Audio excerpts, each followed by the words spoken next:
Edgar Jones and Kingsley Ben-Adair. For those who aren't familiar with the plot, could you give us a little summary? It is Big Daddy Pollitt's birthday, and it may or may not be his last birthday. And his family are gathered, and there is a bit of a battle about his legacy and who he's going to leave his vast amount of money and land to. Right, OK.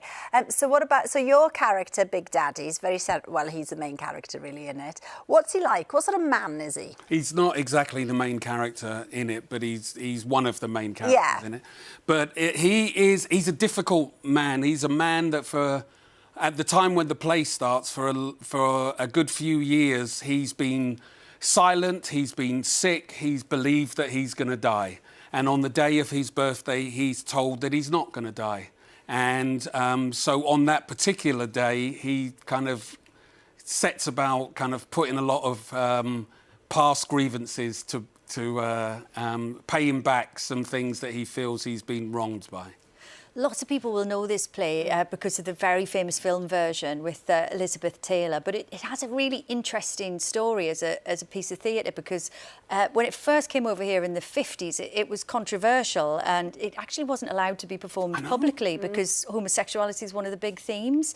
How does the play resonate today? You know, for you coming to it now, what do you see? It's really funny because actually I didn't know that you had to become a member of a club in order to watch the play when it was first here in the 50s, until we were doing research for me being here. I think that the play, great plays can be retold at any time and speak to that particular time, and I believe that's going to be true of Cat on a Hot Tin Roof at this particular moment in time. We can already see that with, for example, you know, things that are going on in football at the moment, of the wearing of the rainbow armband and certain people wearing it or not wearing it, which is raising the conversation about support for the LGBTQ community. So it will talk to this particular time. It will talk to them in a different way than it did in the 50s when it was first performed, or any of the other decades in which it has been performed.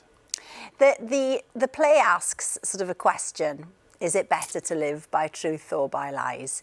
You know, when you pick your projects, Lennie, is it important to you that people come away with something to think about as opposed to just being entertained? I think top of the list is be entertained.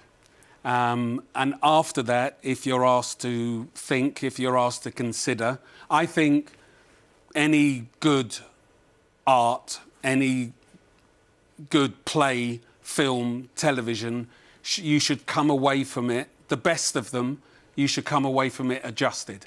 You should come away from it challenged. You should come away from it, as I said, entertained. But you should be altered in some way. Well, and speaking of which, you know, we've seen you recently on our screens in Mr. Loverman on the BBC about a married man who keeps a big secret from his wife. He's actually in love with his best friend, Morris.